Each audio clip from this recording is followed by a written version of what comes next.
बच्चों, I hope बहुत सारे स्टूडेंट्स के माइंड में एक डाउट चल रहा है कि मैम नीट का सिलेबस रिड्यूस हुआ है, क्या इसका हमारे एम्स नर्सिंग या फिर एम्स पैरामेडिकल के एग्जाम पे कुछ इफेक्ट पड़ने वाला है या नहीं पड़ने वाला है।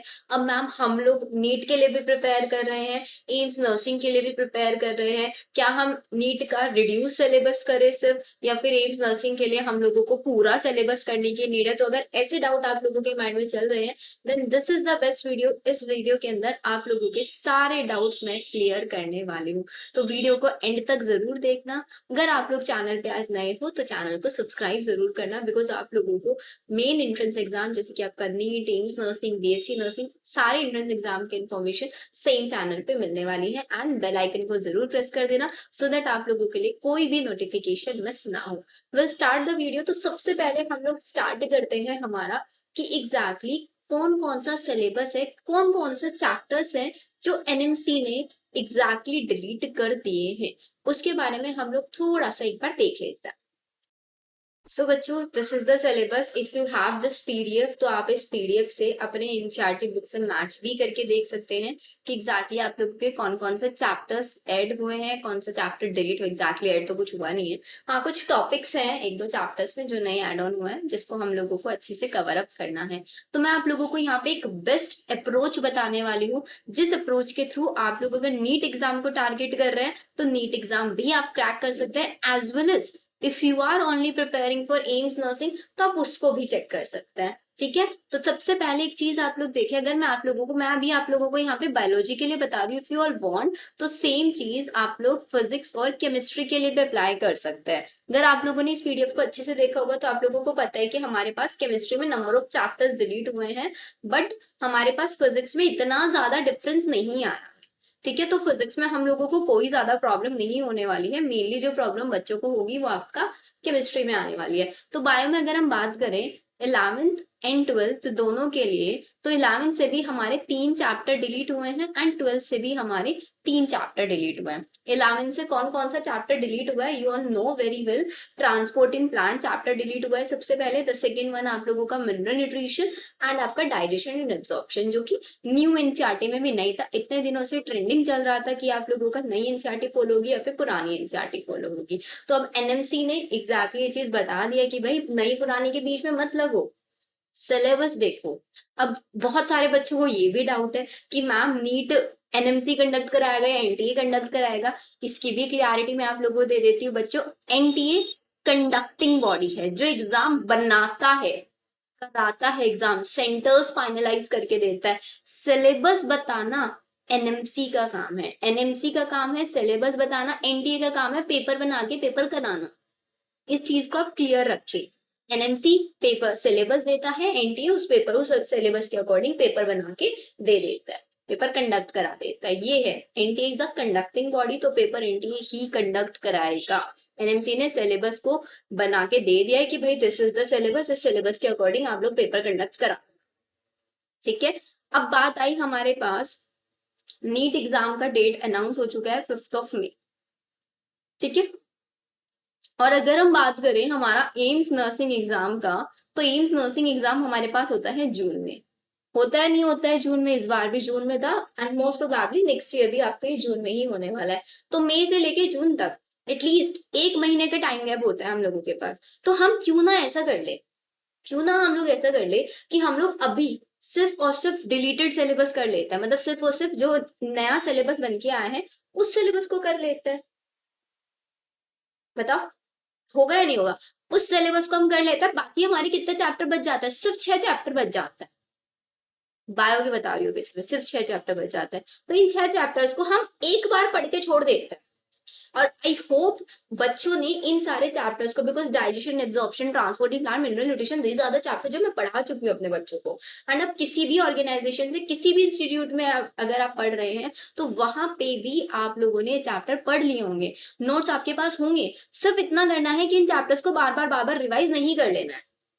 एम्स नर्सिंग का प्रॉपर सिलेबस, कि एम्स नर्सिंग क्या सिलेबस फॉलो करेगा, वो मार्च में आएगा, उससे पहले नहीं आएगा। तो मार्च से लेके जून तक वी हैव इनफ टाइम।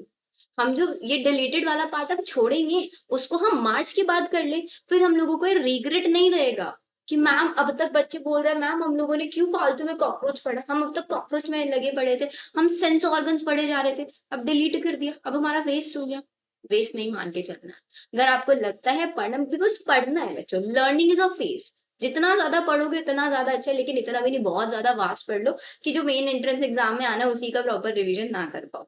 ऐसी गलती नहीं करनी है। तो मेरे एम्स नर्सिंग वाले बच्चों, स्पेशली आप लोगों को क्या करना है, अभी नीट का जो लेटेस्ट सिलेबस है आप लोगों को उसी को फॉलो करना है। बिकॉज कोई भी एग्जाम आप टारगेट कर रहे हैं, नीट टारगेट कर रहे हैं, एम्स नर्सिंग का टारगेट कर रहे हैं, सीयूटी टारगेट कर रहे हैं, या फिर कोई भी स्टेट एंट्रेंस आप टारगेट कर रहे हैं, हर कोई वेरी ऑनेस्टी के साथ किसको फॉलो करता है, नीट एनसीईआरटी को फॉलो करता है। जब एनसीईआरटी ही शॉर्टन हो गई, एनसीईआरटी ही रेशनलाइज हो गई, तो भाई सिलेबस भी रेशनलाइज होगा ही होगा। ये सिलेबस जो अभी एनएमसी ने रिलीज किया, इस सिलेबस को 2 महीने पहले कर दे तो बच्चों को बहुत सारा टाइम बच जाता। ठीक है, इससे ऑब्वियसली बात है थोड़ा कंपटीशन जरूर बढ़ेगा। सिलेबस कम होता है तो उसी पर्टिकुलर सिलेबस में से बहुत डीप क्वेश्चंस बना बना के दिए जाते हैं। कम सिलेबस में से डीप क्वेश्चंस बनने की प्रोबेबिलिटी ज्यादा रहेगी। ठीक है, तो आप लोग बिल्कुल कंफ्यूजन में ना रहे। एम्स नर्सिंग वाले, एम्स पैरामेडिकल वाले बच्चे, एनसीईआरटी का ये जो नया सिलेबस आया है नीट का, आप लोग सिर्फ और सिर्फ इसी को भी फॉलो करेंगे। मार्च में हमारे पास न्यू एम्स का सिलेबस आ जाएगा, प्रोस्पेक्टस के साथ वो रिलीज करके देते हैं। उसके अकॉर्डिंग अगर हमें लगेगा कि भाई नहीं डिलीटेड चैप्टर भी आ रहा है, मार्च के बाद हम लोग डिलीटेड चैप्टर पढ़ना शुरू कर दें, हमारे पास टाइम होता है का। इफ यू वांट कि मैम मैं नहीं ये रिस्क लेना चाहती हूँ, तो सारे चैप्टर पढ़ लो। अब केमिस्ट्री में देखो, there are so many chapter की जो डिलीट किए हैं, वे वो चैप्टर है भाई, उन चैप्टर को पढ़े बिना आप लोग आगे के कॉन्सेप्ट नहीं समझ सकते हो। पढ़ लो उन चैप्टर्स को, क्या ही प्रॉब्लम है। बहुत सारे बच्चों ने परेशान किया है। आई डोंट नो, परेशान नहीं बोलना चाहिए, प्यारे प्यारे बच्चे हैं तो परेशान तो नहीं करते हैं, आई नो जनरल रीजंस होता है। तो बच्चों, मेनली चीज है कि पैनिक नहीं करना, बिल्कुल नहीं पैनिक करना है। Take it as a challenge, एक चैलेंज की तरह लेके चलो उसको, कि भाई लाइफ में बहुत सारी प्रॉब्लम्स आती है, हर किसी की लाइफ में प्रॉब्लम्स आती है, उन प्रॉब्लम से टेकल कैसे करना है, how to handle those problems, ये आपके ऊपर डिपेंड करता है। सिलेबस रिड्यूस हो भाई हमारे टाइम पे ही क्यों, वाई अल्स ओनली। बहुत सारे बच्चों ने क्वेश्चन पूछा मैम सब कुछ हमारे टाइम पे ही क्यों होना है, एनईएसटी का एग्जाम अभी रख दिया है और पता नहीं क्या क्या हमारे टाइम पे चेंजेस होता है। ये ये वाली प्रॉब्लम हर किसी के साथ आती है। तो इसको एक चैलेंज की तरह लो, एक्सेप्ट करो। आप लोग वो पढ़ते हैं इवोल्यूशन में, changes adaptation according to the environment हमको करने होता है। तो इन्वायरमेंट के अकॉर्डिंग, इन्वायरमेंट में एक चेंज आया, सिलेबस का चेंज आया, हम उसी अकॉर्डिंग अपने आप को अडेप्ट कर लेंगे। That's it. थोड़ा और मेहनत करके इन सारे टॉपिक्स को अच्छे से पढ़ेंगे।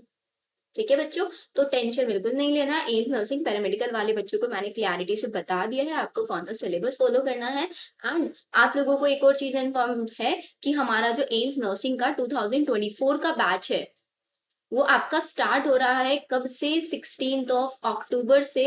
बहुत सारे स्टूडेंट्स ऑलरेडी एनरोल कर चुके हैं। इफ यू वांट कि मैम हम अपने प्रिपरेशन को बहुत अच्छे से करना चाहते हैं, वी वांट कि हम लोगों को स्पेशलाइज क्वेश्चन सॉल्व कराया जाए, हम लोग चाहते हैं कि मैम हमारा नीट हो और एम्स हो, साथ साथ प्रिपेयर हो, हम लोग करते चले उसके लिए हम लोगों को प्रॉपर गाइडेंस, तो आप लोग इस बैच में एनरोल कर सकते हैं। इस बैच में एनरोल करने के लिए अभी लेटेस्टली डिस्काउंट चल रहा था, इसके ऊपर 755 रुपीज में आपको बैच मिल रहा था, बट वो डिस्काउंट फिनिश हो गया। Again the price is 799 rupees, जिसमें आप लोगों को वन टाइम एक्सेस मिलेगा। आप लोगों को एक ही बार, ये मंथली चार्जेस नहीं है, ये कंप्लीट कोर्स के चार्जेस हैं, जिसमें आप लोगों की बायो की कंटिन्यू क्लासेस चलेंगी जब तक आपका सिलेबस फिनिश नहीं हो जाए। उसके बाद हम लोग मॉक टेस्ट सॉल्व करेंगे। पहले आप लोगों को नीट एग्जाम के लिए प्रिपेयर करेंगे, after that will prepare you for AIIMS nursing and आपका जो एम्स पैरामेडिकल, जो भी एंट्रेंस एग्जाम आप लोग टारगेट कर रहे हैं पर्टिकुलरली उसके लिए। इस बैच को एनरोल कैसे आप लोगों को करना है, आप लोगों को डिस्क्रिप्शन में गूगल फॉर्म मिल जाएगा, उस गूगल फॉर्म को आप फिल कर सकते हैं, वहां से आप एनरोल कर सकते हैं। एज वेल एज आप लोग मुझे डीएम कर सकते हैं, you can DM me at my number. WhatsApp number सिर्फ और सिर्फ मैसेजेस के लिए अवेलेबल है, आप लोग यहाँ पे मुझे मैसेज कर सकते हैं। मैं डिस्क्रिप्शन में भी अपना डीएम नंबर, अपना mail ID and Google form का लिंक शेयर करा दूंगी। एज वेल एज एक और बहुत इंपॉर्टेंट चीज है, बहुत सारे स्टूडेंट्स ने बोला मैम आई वांट कि मैम हमें कोई डेमो लेक्चर्स टाइप से देखना है, तो उसके लिए मैंने आप लोगों को बोला है आप मेरा लिंक ट्री पे जा सकते हैं। जैसे आप मेरे लिंक ट्री पे जाएंगे आपको वहाँ पे सारी डिटेल्स मिल जाने वाली है। मैंने लास्ट वीडियो में भी ये चीज दिखाया था। लास्ट वीडियो मैंने आपको बताया था कि मेरे लिंक ट्री पे आप लोगों को सारी एमटीजीज की बुक, जितनी भी ऑथेंटिक बुक्स बच्चों को पढ़नी पड़ती है, फ्री ऑफ कॉस्ट मैंने वहाँ पे अवेलेबल कराई हुई है। वो आपको वहां से मिल जाएंगे। मेरे सारे लेक्चर्स 11 12 सारे डिटेल्ड लेक्चर्स आप लोगों को मिल जाएंगे। हर एक चैप्टर के पीवाईक्यूज, एनसीईआरटी, वन शॉट्स, सब कुछ एक ही लिंक पे आपको क्लिक करना है, वन बाय वन आपको सब मिल जाएगा। मेरे हैंड रिटन नोट्स आप वहां से एक्सेस कर सकते हैं। चैप्टर वाइज डीपीपी आप लोग वहां से एक्सेस कर सकते हैं। ठीक है, तो बच्चों टेंशन नहीं लेना है। We all are very set to rock in exams 2024। 2024 में बहुत अच्छे से हम लोगों को एग्जाम क्रैक करना है एंड बहुत अच्छी अच्छी रैंक्स प्रोड्यूस करनी है। सो will see you in the next video. I hope आप लोग जल्दी से जल्दी हम लोग बैच में मिलने वाले हैं एंड टेंशन बिल्कुल नहीं लेनी है, सिर्फ और सिर्फ अपनी पढ़ाई पे फोकस करते चलना। So will see you in the next video. Bye everyone.